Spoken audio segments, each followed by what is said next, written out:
হচ্ছে একদঙ্গল পেঁচো মাতাল। এই পেঁচো মাতালরা ওই আপনার যাদবপুরের ঘটনাকে কেন্দ্র করে যারা নিজের দলের মধ্যে কলকে পাচ্ছিল না, তারা একটু কলকে পাওয়ার জন্য এসেও কিছু করে দেখায়, কিছু করে খায়, এই মানসিকতা নিয়ে এটা তারা হচ্ছে করেছেন। আমরা চ্যালেঞ্জ করলাম 9 নম্বর ওয়ার্ড কেন সারা টাউনশিপ জুড়ে সিপিএম আর থাকবে না। আর সিপিএম এর কিছু ছোট ছোট কিছু সাব জুনিয়র উঠেছে যারা বিষধর সাপে এখন যারা পরিণত হচ্ছে, তারা সাবধান হয়ে যাক, নাহলে কিন্তু তাদেরও কিন্তু ভালো সময় আসছে না। মটর দানা গোল গোল দাঁতে ভাঙে না, সিপিএম কেন 0 থেকে 1-এ আসে না, এই প্রশ্নটা করুন।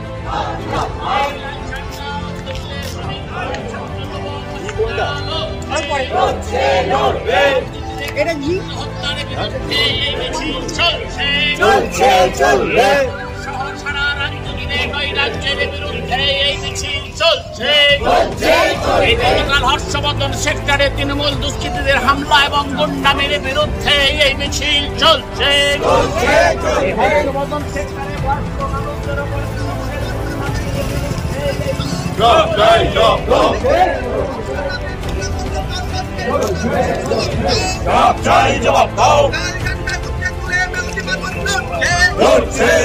এই এলাকাতে কিছু পেঁচো মাতাল আছে।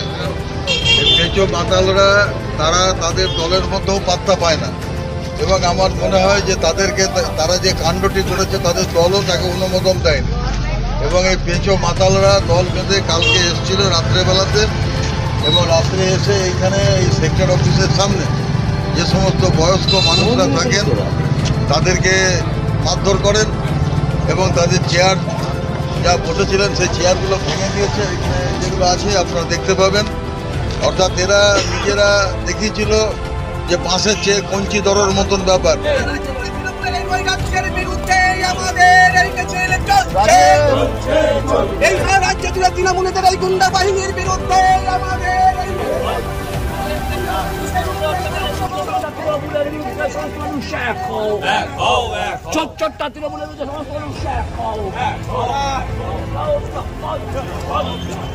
অভিযোগটা ওদের সিপিএম অফিসে নাকি জুয়া খেলা হয়, এটা কি বলবেন? এটা শুনুন, এটা হচ্ছে একটা হাস্যস্কর অভিযোগ।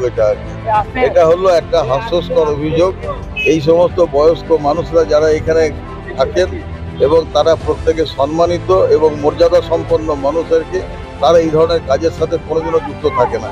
অর্থাৎ হচ্ছে যে তৃণমূল যে কাণ্ডটি করে সমস্ত জায়গাতে অন্যায় করে, অপরাধ করে, এবং তারপরে সেটাকে ঢাকার জন্য একটা পাল্টা এরা একটা অভিযোগ তৈরি করার চেষ্টা করে।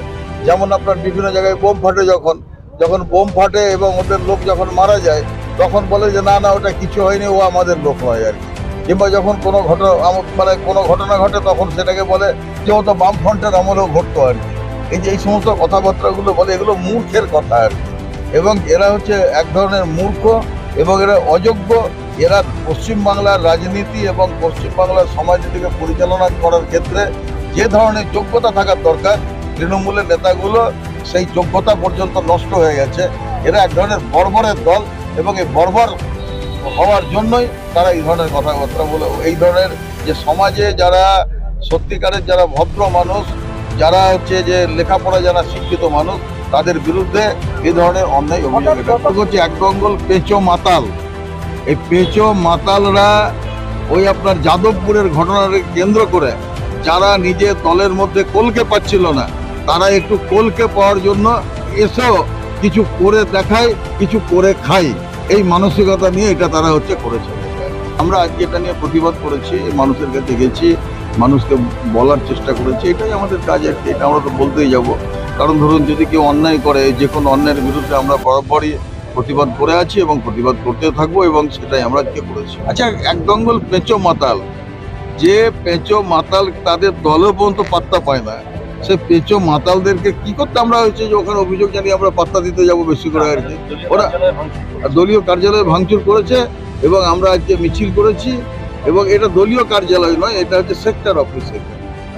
আমরা সেক্টর অফিস গণতান্ত্রিক কার্যক্রম পরিচালনা করে দুর্গাপুরের মধ্যে, কাজে একটা সেক্টর অফিসে ধরনের ঘটনা ঘটেছে, সেই জন্য আমরা পার্টিগতভাবে আমরা তার হচ্ছে প্রতিবাদ করেছি এবং যদি তেমন প্রয়োজন মনে করি, আজকে আমরা প্রতিবাদ জানালাম, পুলিশকেও আমরা জানিয়েছি মৌখিকভাবে। এবার আমরা দেখবো, তারপর যদি মনে হয় আমরা প্রতিবাদ দরকার হলে আমরা কমপ্লেন করবো, তখন অভিযোগ করবো আর কি নাম? গৌরাঙ্গ চট্টোপাধ্যায়। বলতে পারবো না, এই লোকটার নাম শুনিনি আমি।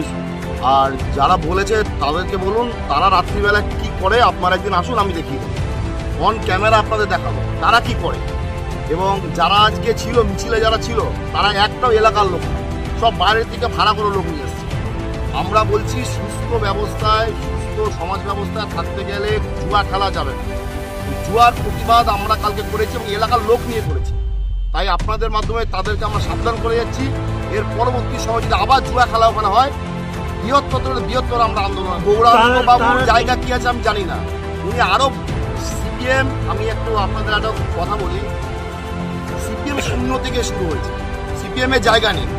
সিপিএম এইগুলো করে রাজনীতি করে বেঁচে থাকতে চাইছে। তাই সিপিএমকে বলুন, আপনাদের মাধ্যমে ওদের বলবো সুস্থ অবস্থায় থাকুন, সুস্থ সমাজ ব্যবস্থায় মানুষের সাথে মেলামেশা করুন, না হলে এবার মানুষ আপনাদের কিন্তু ঘরে কিন্তু আপনাদের কিন্তু থাকতে দেবে। যাদবপুরের ঘটনা একটা ঘটেছে, দুঃখজনক ঘটনা ঘটেছে, আমরা সব কিছু মানছি, কিন্তু আজকে যারা এই সমস্ত উশৃঙ্খলতা কাজ করছে তাদেরকে আমরা চ্যালেঞ্জ করলাম। 9 নম্বর ওয়ার্ড কেন, সারা টাউনশিপ জুড়ে সিপিএম আর থাকবে না। আর সিপিএম এর কিছু ছোট কিছু সাব জুনিয়র উঠেছে, যারা বিষধর সাপে এখন যারা পরিণত হচ্ছে, তারা সাবধান হয়ে যাক, নাহলে কিন্তু তাদেরও কিন্তু ভালো সময় আসছে না।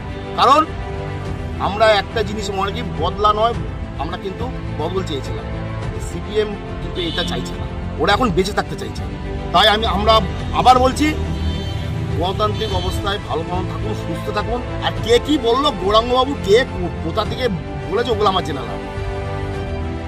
মটর দানা গোল গোল দাঁতে ভাঙে না, সিপিএম কেন 0 থেকে 1-এ আসে না, এই প্রশ্নটা করুন ওদের কাছে।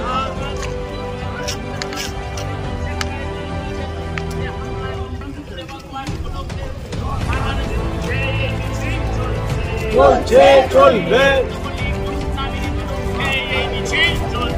চলছে চলবে,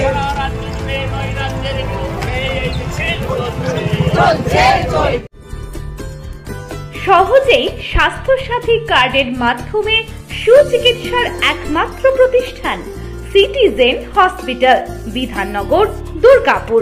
হেল্পলাইন নাম্বার 9800897855। অ্যাপয়েন্টমেন্টের জন্য ফোন করুন 7474783932 কিংবা 9933475697 এই নম্বরে। প্রিয়জনের অসুস্থতায় দিশাহীন, চিকিৎসার সঠিক দিশা পেতে ফোন করুন 7477716138, 7477717139 এই নম্বরে। শহর দুর্গাপুরে চিকিৎসার নতুন দিশা, life care hospital. Life care takes care of your health. প্রবীণদের জন্য রয়েছে বিশেষ ছাড়, স্বাস্থ্যসাথী সহ সমস্ত মেডিক্লেম ইন্স্যুরেন্সের চট জলদি সমাধান, অভিজ্ঞ চিকিৎসক মন্ডলীর দ্বারা সঠিক রোগের নির্ধারণ ও চিকিৎসা। সিটি সেন্টারে ডক্টরস কলোনির পাশেই বর্তমানে শহরের চিকিৎসার অন্যতম epicentre life care hospital, passion for care and cure.